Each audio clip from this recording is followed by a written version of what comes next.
Welcome to The Explainer. Today, we are pulling back the curtain on one of the most powerful yet kind of invisible systems in our world, supply chain management. It's the hidden network that brings pretty much every single product you own right to you. So, let's dive in. Seriously, just stop and think about that for a second. You click buy on a pair of shoes, but how did they get to you? What kind of crazy journey did they take, crossing oceans, sitting in warehouses, and passing through who knows how many hands? Well, it's definitely not magic. It's this incredible, coordinated global dance of materials, information, and money, all orchestrated to work almost perfectly day in and day out. So what do we actually call this thing? Officially, it's supply chain management, or SCM, and it all comes down to managing three critical flows. First, the actual goods, the physical stuff. Second, the information, like your order and tracking data. And third, the finances, the money. Getting those three things right is the whole game. Okay, to really get our heads around this, let's stick with our running shoes and meet the key players who make that journey happen. So the whole thing starts right here, with the suppliers. These are the folks providing the basic building blocks. We're talking the rubber for the soles, the cool textiles for the top, the cushy foam. Their job is to get quality materials where they need to go, on time, and for the right price. They are the absolute foundation of the entire chain. Next up, you've got the manufacturers. They're the ones who take all those raw materials and, well, make the shoes. They're juggling crazy production schedules and are totally obsessed with quality control. A lot of them also use something called co-packers. Basically, they hire a partner to help with production. It gives them a ton of flexibility to scale up or down without having to build a whole new factory. Once the shoes are all boxed up, they don't just magically show up in stores, right? That's where distributors come in. These guys are the masters of logistics. They move thousands, sometimes millions, of pairs of shoes from a factory in one country to a warehouse in another. Their main goal? To perfectly balance supply and demand, making sure there's just enough product to go around without having tons of it just sitting on a shelf.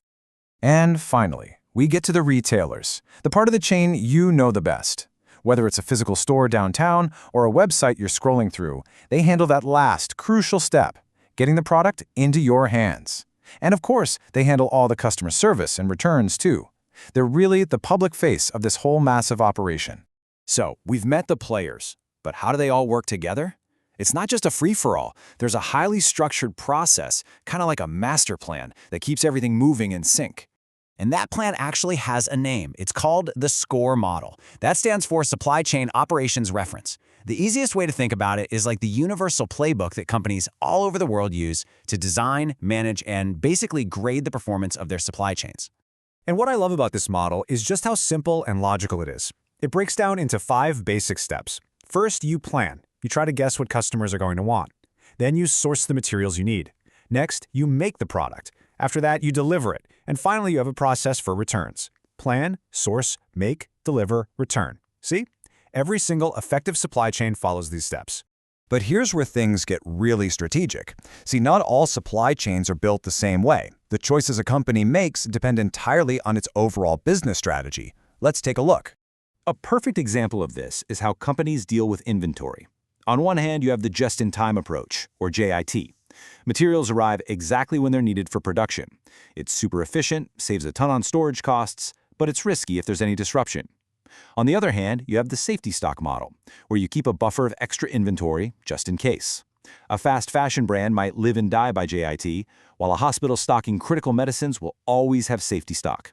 It's that classic trade-off, lean and efficient versus safe and resilient. And this quote just says it all, doesn't it? The whole point is to make sure your supply chain matches your company's goal. Are you trying to be the absolute cheapest? Then you need a lean, mean JIT machine. Are you trying to promise you'll never be out of stock? Then you're going to invest in that safety buffer. Your supply chain really is your business strategy in action.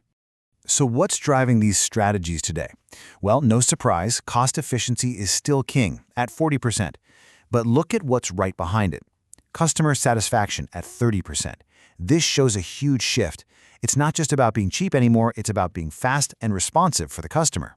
Then you add in agility and a growing focus on sustainability and, well, you've got a really complex balancing act on your hands.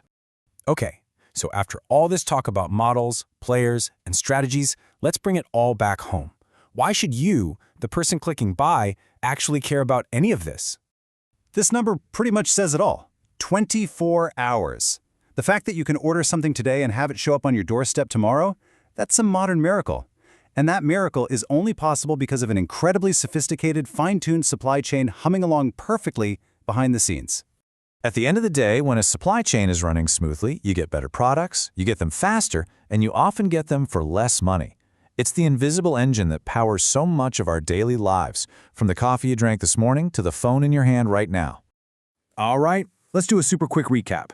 First, supply chain management is all about managing those three flows: goods, info, and money.